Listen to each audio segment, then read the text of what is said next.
Okay, here we go. We just finished the event. All types of new Apple things. Apple Watch is what they started with. Then they went to the new AirPods Pro. And then, of course, iPhone 14, 14 Plus, 14 Pro, 14 Pro Max.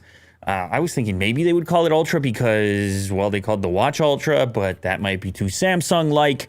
Here's what I want to do for you today on this broadcast, considering the fact that many of you just sat through what was one of Apple's longest events, or the longest I've been to in a while. I mean, I haven't been there, but I've been here. And I sat there, I saw Willie Doo scratching his head. What I want to do for you here today, before I get too off track, is break it all down for you as quickly as possible. Everything that you need to know from today's Apple event, that is the iPhone 14 event. So let's start with Apple Watch Series 8. What did they say? Well, we've got narrow borders, new watch faces. The display is going to be brighter. They said that it is swim-proof, dust-proof, crack-resistant, to which I was curious, what exactly does that mean? To what extent is it those things? They went on later to talk a little bit more about the actual rating. They talked a lot about the ability to track menstrual cycles for those that ovulate. And in order to do that, they had to get this sensor working alongside body temperature and how that changes, particularly overnight when you're sleeping. So it's constantly measuring your wrist temperature. They spent some time on this segment and used it as an opportunity to also sell the fact that Apple does a lot of its storage on device via encryption and so forth, and that Apple's not going to look at your sensitive data relating to your menstrual cycle. Actually, the way they showed it was pretty cool. I personally do not ovulate. However, I was looking at it and I'm like, that's pretty useful. Okay, yeah. And they put a little animation on it. A lot of people are doing this, and they've integrated it in such a fashion that maybe more people will use such things and keep track. Another thing they talked about, crash detection. They went out into the street in order to showcase this. There was no actual crash when he was out there, but he was out on a road, and they said, hey, these crashes typically occur in rural settings, and maybe if both parties that crash, or maybe one person crashes into an obstacle or rolls off the road or falls asleep at the wheel or whatever it happens to be, a lot of times, if it's in a rural enough setting, there is no alert to anybody that this has transpired, and it might not be till the next morning that the individual is discovered. So this crash detection is using motion sensors, gyroscope, accelerometer, which have apparently been enhanced. Apparently they've been working on this feature for years in order to tell if a crash has taken place. And if it's determined, if the watch thinks, hey, this criteria has been met for the amount of force that would typically occur in a crash, then there's a prompt that comes up on the display. That prompt is going to ask you, hey, have you been in a crash? If you don't say no, much like an alarm system, we're going to notify the authorities and send help, essentially. Well, the authorities would have to send the help. So, yes, there was a big element in this presentation of all the things that can kill you, from the crashes to the getting lost to being in the desert and climbing the mountains and such, and all the ways in which Apple's going to save your life so you buy their product and you don't die. Sure. You can also save the environment while you're at it. We all sensed this undertone, which actually turned into more of an overtone. Technology will save you.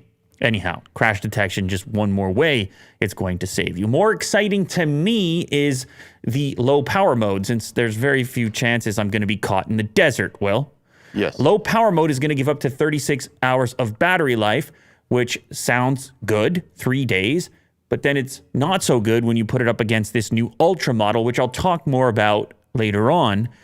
This 36-hour battery mode, low power mode, is obviously going to alter the behavior of the watch into, like, certain features are obviously going to be suppressed in order to achieve that. Get 18 hours all-day battery life and up to 36 hours with a new low-power mode, great for occasions when you're away from your charger, like a long flight.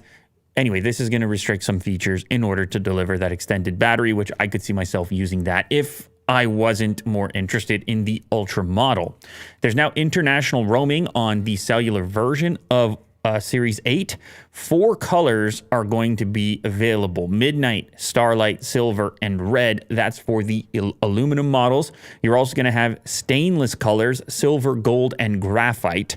There will be new Nike bands, new Nike watch faces, and of course, for the luxury heads, there will be a new Apple Watch Hermes. It'll start at $399 for the non-cellular version and then $499 for cellular. You can order the Apple Watch Series 8 today and you will get it September 16th. Let's move on to the Apple Watch SE. This was by far the shortest segment of the entire event today. They were just like, and Apple Watch SE, save some cash. Silver, midnight, starlight, same processor as the Series 8, but at a savings. You can tell the display's not as nice and a number of other things. They were kind of pitching this as the family Apple Watch to get for your children. The children were messaging back and forth. $249 non-cellular, $299 cellular. Also, order this today and get it September 16th. Now, let's get to possibly the most exciting item in the announcement. Depends who you are. I know Kirk came running in here to say, where do I get one? I said, you're going to have to wait till the end of the thing. He's so excited because he fancies himself an action figure, and therefore he sees himself in these types of environments, and he wants the Ultra. It's made of titanium. Apple Watch Ultra, made of titanium. Amazing material, incredibly strong, incredibly light. A 49 millimeter case, I don't mind. I've worn rugged watches in the past, and I knew this watch was going to be bigger, and I knew that because it was going to be bigger, it was going to have better battery life, which is one of the things that keeps me from using smartwatches on a regular basis. So 49 millimeter titanium case. It has a sapphire display. Now, I know from my history of testing a variety of phones, displays, screen protectors, and watch faces, sapphire is an unbelievable material. It's incredibly hard and therefore scratch resistant. However, it tends to be brittle, or more brittle than other materials, which are more prone to scratching. So it's like you get one or the other, either some degree of flexibility for a drop or some degree of scratch resistance. You kind of toggle in one direction or the other. Now, because they use sapphire, they did this innovative thing, which is raise the titanium edge of the side of the watch frame up over the ridge of the sapphire, so it's not exposed if you happen to drop this or receive an impact. This is a fantastic idea, knowing the materials in use here. The titanium is going to be a lot more durable, and it's protecting your sapphire from a crack. And then on the top side, you're not going to have to worry about a scratch. You also just get beautiful clarity. It's a very nice thing to look at. This is the biggest, brightest display ever on an Apple Watch. In sunlight, up to 2,000 nits of brightness, which is no joke if you follow nits. If you ever imagine your smartphone or your laptop and you ever measure nits, I know I haven't said it in a while. Will's a big nit guy, so whatever. He cares about this. I do, especially in sunlight. However, what if it's nighttime? Will's showing off here the Wayfinder watch face with night mode turned on. This gets rid of the blue light, makes it easier to look at. I presume it probably saves a little bit of battery life too if it's nighttime and you want something a little bit more subtle. There's something on the side which is a kind of programmable custom button called the action button. And during the presentation, they showed off a number of ways in which you could utilize this. If you're running, you could use it to start a new lap. You could have it trigger, well, pretty much anything. It's customizable. That's the point. A compass waypoint, the beginning of a fitness exercise or a dive. They showed off some diving footage. You can take this thing deeper than before. Either way, customizable, programmable button, whatever it is you do a lot of, you can use this button for that. And it's in international orange, which I thought was a funny phrasing, but that is actually a thing. And it's a good kind of identifiable color, in general. Sure, yeah. So you see the orange button, the international orange button, and you know it means business. It also has a bigger crown, so it's going to be, a little bit more robust feeling when you reach for it. It seems to have some kind of protection around it too, making it a little less likely to have unintentional turns. Larger diameter and coarser grooves make it easier to use. The depth gauge provides real-time measurement of underwater depth down to 40 meters, along with water temperature readings. It has, the other thing about having a bigger buttons and a bigger dial is that it's easier to use with gloves. That's the other one I want to mention. So if you're doing the snowboarding, skiing, whatever type of expedition, this is just going to be easier to interact with. It's just a larger watch. It has a second speaker, and they think that it's going to make for better calls right on the device, whether that be with your phone present or just using the cellular connection that the watch already has. I'll get to another feature later on, an emergency feature that also utilizes the speakers, but it has 3 microphones as well. So when it comes to voice input for those same phone calls, that's going to obviously be more effective in windy environments. An adaptive algorithm picks up best microphone for audio, machine learning filters noise for optimal voice clarity. This is a difficult thing for a watch to do because, it's out in the open. It's out here. Now you can lift it towards your mouth, but people are probably going to use it out here or further away. So you need this algorithm in play in order to really isolate that voice. And that's what the 3 microphone setup is aiming to do. Every single Ultra watch is going to have cellular. You get this watch, you get cellular. So when you're considering the price point, just recognize you're actually comparing to the cellular model of the Series 8 instead of the non-cellular. This is the biggest battery ever in an Apple Watch. They claim 36 hours on a single charge, and they're not talking about battery saving mode. We're just saying 36 hours, normal use, all the features. Yeah. Like what if you're camping or something? Okay, I think I said earlier 36 hours. I think I said 3 days. What was I talking about? That's not even close to 3 days. What am I talking about? I must have been thinking about the low. 3. I must have been thinking about the low power on this, which is almost. Yeah. Almost. But anyways, 36 hours of normal use. We go beyond that 24-hour period, whatever. That's fantastic. It's better than not. And on this model, coming soon is what they said, 60 hours on low power. That's interesting. Like they're not going to put out the low power mode right away. Still optimized. I don't know. They're trying to finish up the software. But here's what they say. Battery life for days. When you're on the second day of a backpacking trip, the final leg of a triathlon, or driving along a coral reef, the last thing you want to think about is running out of battery. With longer battery life than ever, you can take on almost anything and have energy to spare.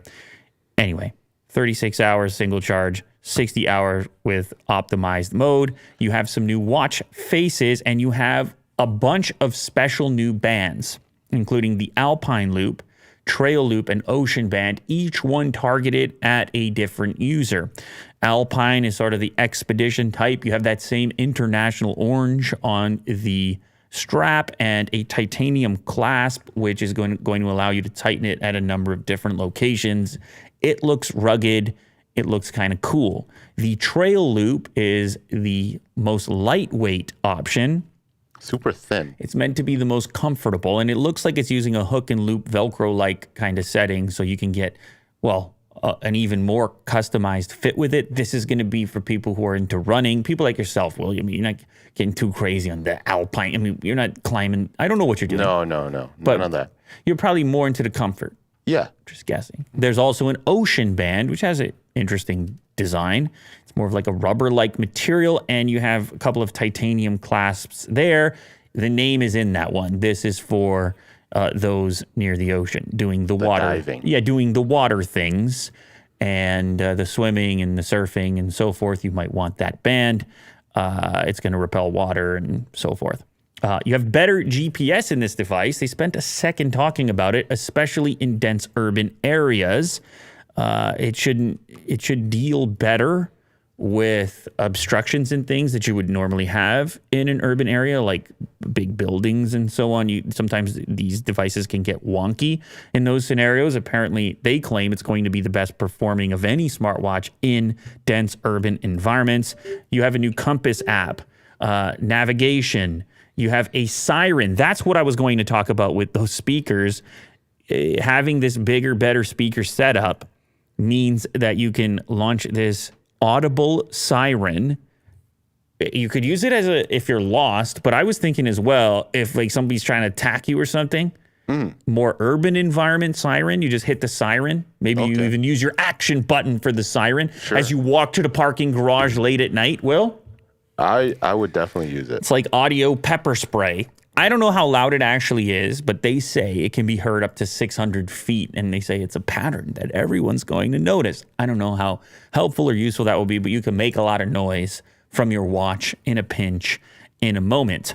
You can take this thing deeper in the water, WR100 water resistance, and then they gave some diving classification that I have zero familiarity with, EN133319 for diving. Anyway, you can take it 40 meters or 130 feet. How much is it going to cost? $799 for all models. That's USD. It's a lot of money for a smartwatch. It is certainly getting up there. But if you look at the way that Kirk barged into here, it just seems to meet some people's criteria of how they see themselves, of the activities that they're up to. Sure. And I guess people are willing to pay it. You got a $1,000 phone and now you have close to $1,000 watch. Some people are going to scoff at it. You know, it's definitely going to be a polarizing product because it's a premium price tag.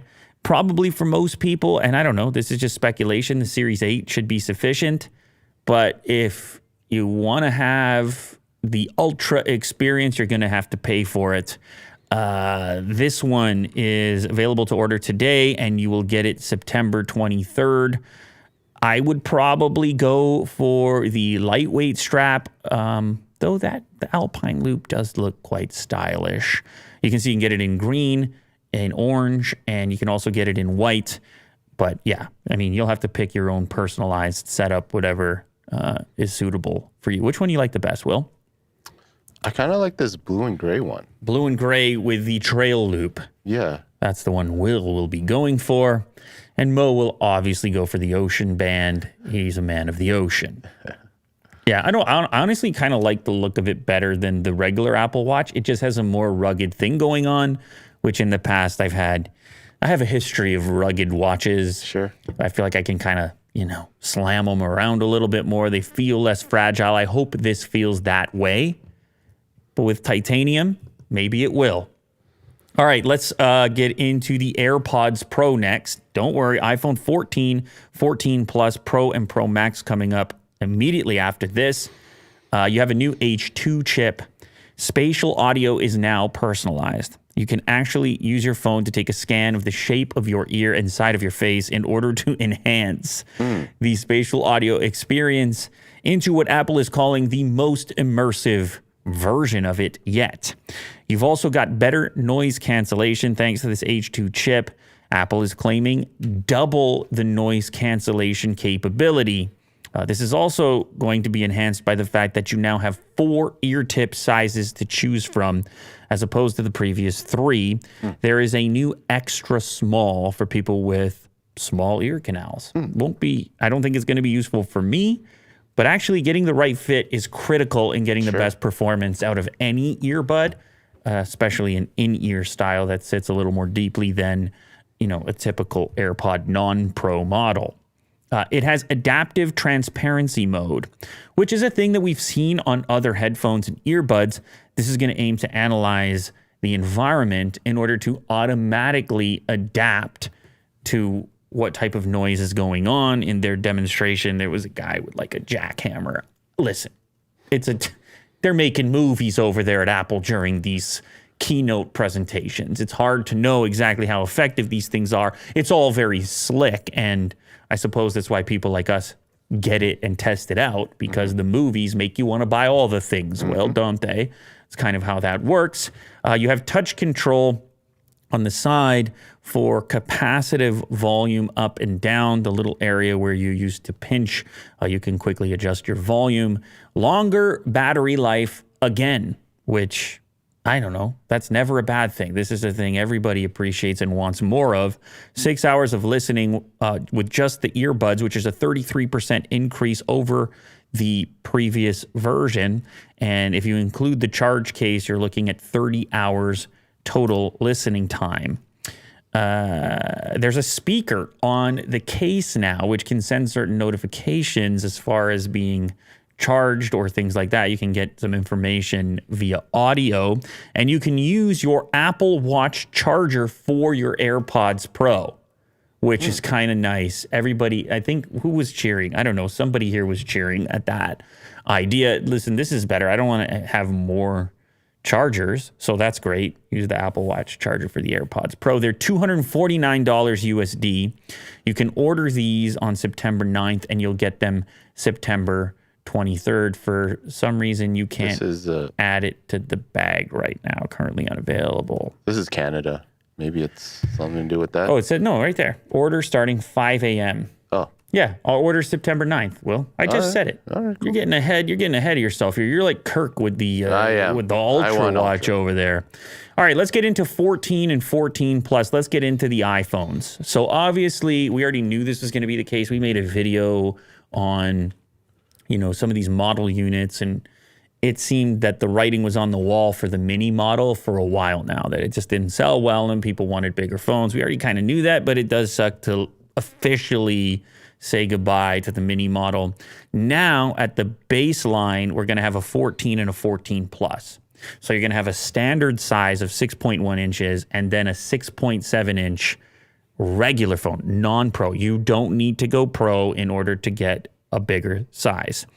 6.7 inches comes with the other benefit of probably packing in a larger battery. I think this Plus model, iPhone 14 Plus, is going to be a big seller, like out of the bunch, because it kind of gives people what they want. The big screen seems to be a demand, and then a slightly lower price than going for the Pro model if they feel they don't need the extra Pro features. Apparently, the other thing they improved was thermal performance, but they briefly just brushed over it. They're like, play some more video games. I'm like, all right, okay. 1200 nits of peak brightness on that OLED display. Other things you've heard about already in the past, like ceramic shield, 5 colors, midnight, starlight. There is a new blue, a purple, and then a product red. They say it's the best battery ever in an iPhone, but of course they're excluding Pro models on that. I presume that this bigger standard iPhone 14 is the culprit when it comes to whatever this record is for the standard model, because the standard model hasn't been big in a while. It has the A15 chip, a new 12 megapixel main camera sensor, larger sensor, larger pixels, f1.5, this is on the main camera, and sensor shift OIS. Having a bigger aperture means better low light performance. They're saying a 49% low light improvement. That's pretty significant. This is when Apple gets into their nondescript graphs, where you're looking at them and you're just what does it all mean? You're just getting bamboozled with the intake to the point colorful. of 49% better, 22% better life, 78% less likely to die tomorrow, and you're like, okay, I'll buy that. That's how it starts to feel when it's flying at you. Anyway, they say 49% lower low light improvement, faster night mode with the bigger aperture as well. You have the true depth front-facing camera, which now has autofocus for the first time on a front-facing camera, f1.9 aperture, so better selfies, video conference, or just recording yourself from the front-facing camera. They talked a little bit about their photonic engine, which is going to apply for both the standard and Pro model. This is a 2 times improvement in low light for the front and ultra wide, and a 2.5 times improvement on the main camera. This is something I like to see, the action mode for video. And this is using the full sensor, and it basically gives you Steadicam-like footage for video. It looks like a gimbal. We've seen this attempted on other devices. In fact, we've seen actual motorized components in other devices in order to create a gimbal-like look to video. The samples they're showing look pretty amazing. Another thing that I'm excited to test, run around. Mo can chase the dog around with the new Steadicam, or what they're calling video action mode. this next fact, this next tidbit, which they kind of glossed over, is going to be the most controversial of the day, I'm certain. No more SIM tray, no more SIM card in any US models. I don't know about Canada. They said US models of the iPhone 14, 14 Plus. No more SIM tray.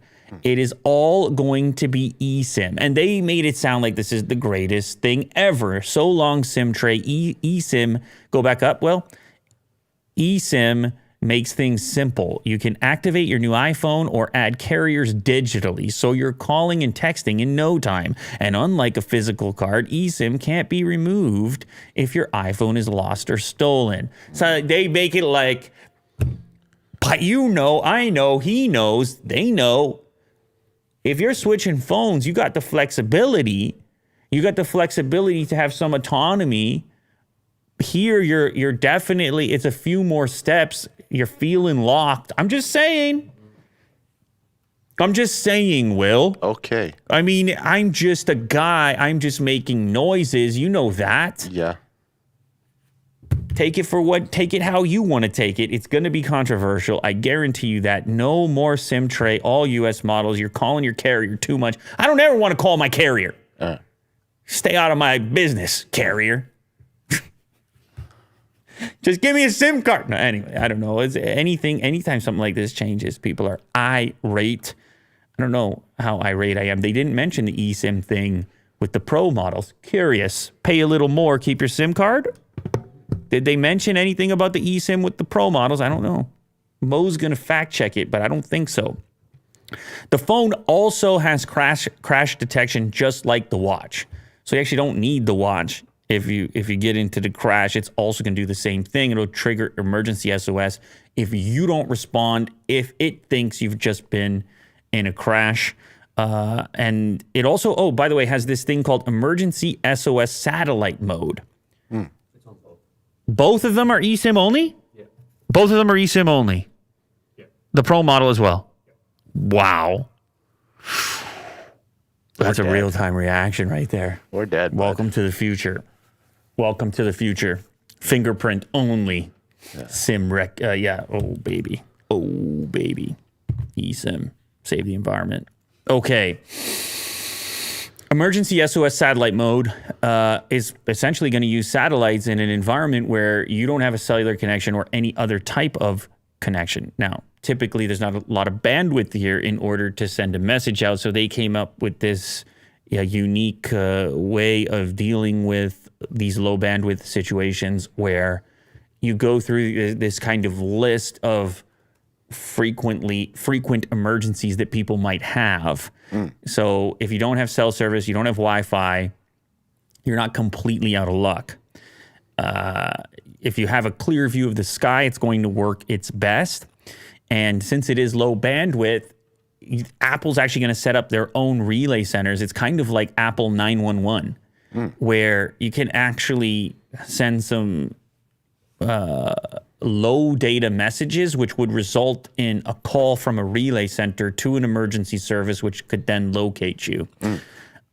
This is another one of those things that can kill you that Apple wants to remind you of, whether it's the heart attack with the watch or getting lost or in the middle of nowhere, falling down, or the car accident. They've got it all covered.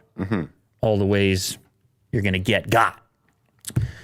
This is going to be free for 2 years, launching in November in the US and Canada. I have no idea what they're going to charge for it after the fact. I would think it would be a service that would pretty much only be compelling to those that are consistently off-grid. You can't see the pricing. I saw the view pricing, but that's for the entire phone. I don't think they're going to tell us about the pricing post 2 years, but 2 years for free for now. $799 to start USD for the iPhone 14. The bigger model, $899 iPhone 14 Plus. These are starting prices, obviously, depending on the specification you get. September 9th for pre-order for both. The standard iPhone 14 is actually going to be available first. September 16th. The Plus model, not until October 7th. Which is interesting because I think it might be the most popular model. It'll be close. I'm not sure between these two. But manufacturing delays, I don't know.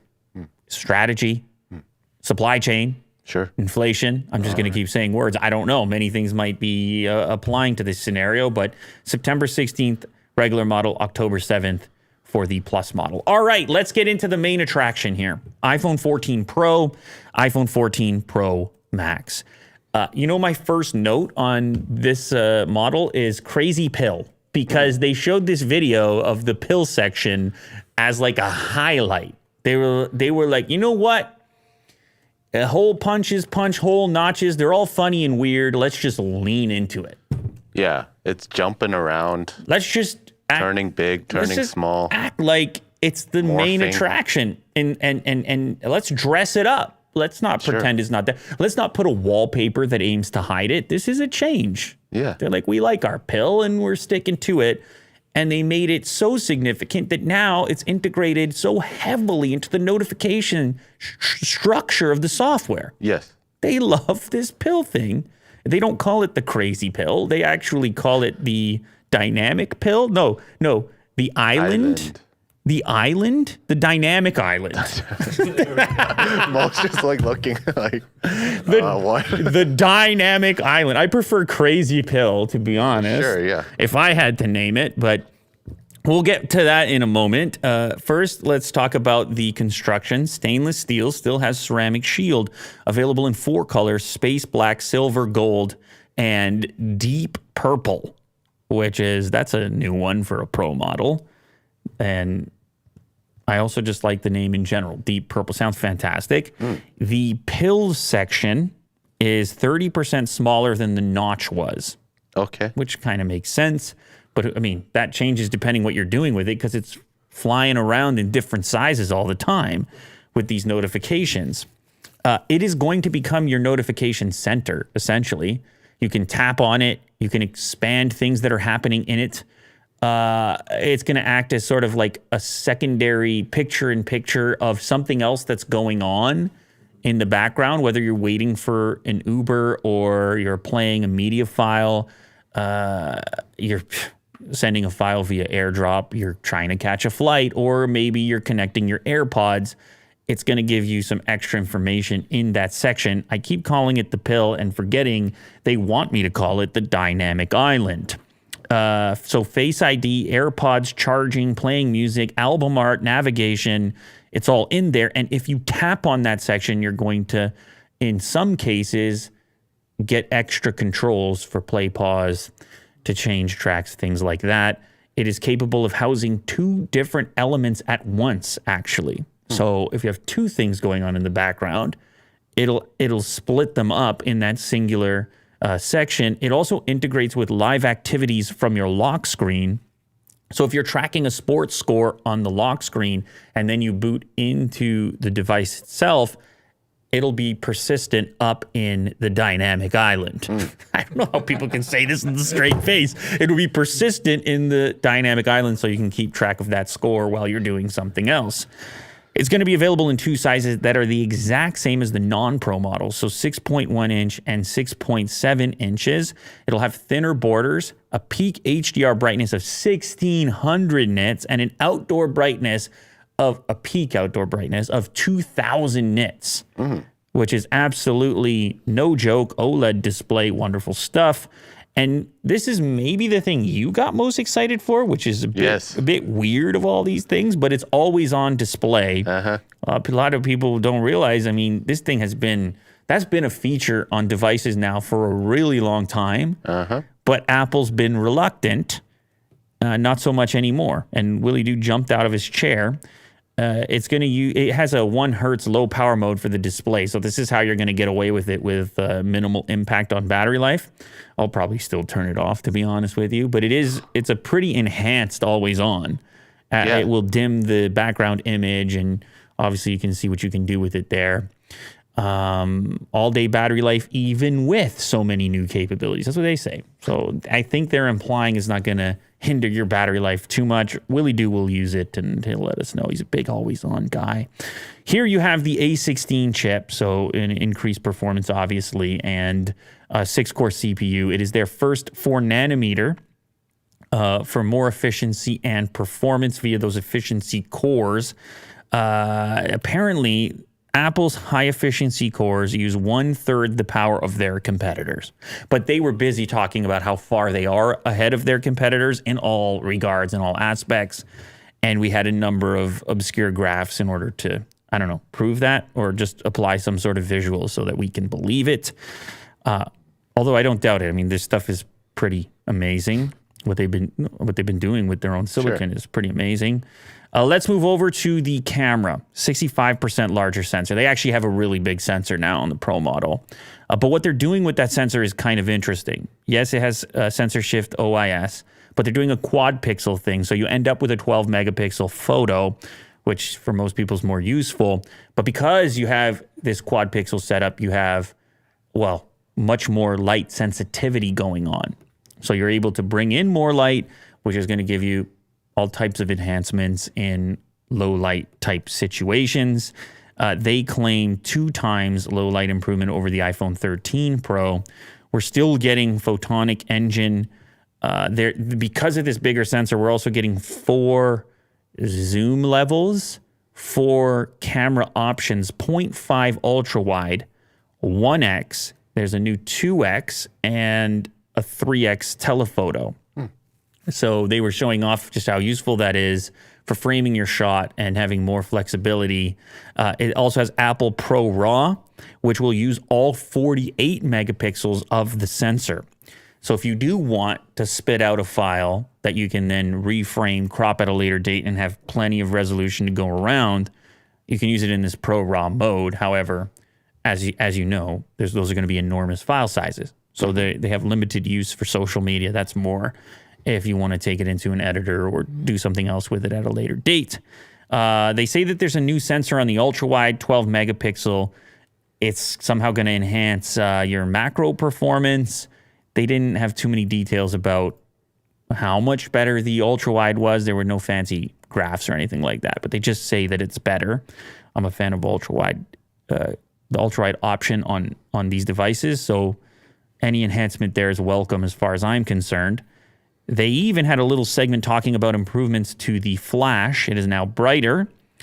And then they just blanket statement the cameras in general and said, all of our cameras are better in low light. So they're like, forget about the main camera, forget about quad pixel. They're all better. In case that was too complex for you to follow or understand, they're all better. Uh-huh. I mean, that's how they could basically condense the entire event. Tim at the very end could have said, if you were falling asleep halfway through, everything's better.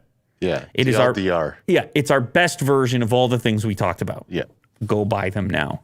Can you imagine? They have ProRes for video, and also action mode with the gimbal-like stabilization will also apply to the Pro models, obviously.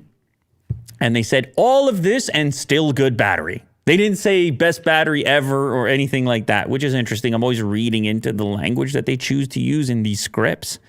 So I'm curious about that. Is the battery going to be comparable to the current version? I'm sure it'll be good with all those efficiency cores, and the last couple generations of iPhone have been pretty amazing as far as battery life is concerned, so I don't doubt it. $999 starting price for the Pro and $1099 starting price for the Pro Max. Once again, we're talking about USD prices. You can configure them with storage up to 1 terabyte. You're able to order either of these new ones September 9th. And apparently, this is what Mo told me, you're going to get these September 13th. So you can order anything on the 9th, but actually the Pro and Pro Max models will ship first for the enthusiasts, by the looks of it. If anybody disputes those dates, I guess you can throw it in the chat or comments below. But it looks like this year Apple's shipping the Pro model first. So quick recap. For each of these items, you can order the Apple Watch Series 8 today and get it September 16th. The Watch SE you can order today and get September the 16th. The Watch Ultra you can order today and get September 23rd. The new AirPods Pro you can order September 9th and get September 23rd. The iPhone 14 and 14 Plus, September 9 pre-order. You get the regular model September 16th, and you'll have to wait for the Plus until October 7th. And the iPhone 14 Pro and 14 Pro Max, order them September 9th and get them September 13th. That was impressive, man. Good job. I tried to condense that as much as possible for you. Honestly, it was a very, very long event. It had to be an hour and a half, maybe a little bit more. And I wanted to take all the important elements and put it into something that was as easy as possible to digest and to compress time for you. That's what I wanted to do. I know you want to know all this info, and I know you might not have an hour and a half. So hopefully you found that useful, interesting, informative. Let me know what you're going to buy, if any of this stuff. Are you impressed with any of it? If you're going to buy any of these new Apple products, let me know which ones are the most interesting to you down in the comments below. Thank you very much for joining, and I'll see you on the next one. Later.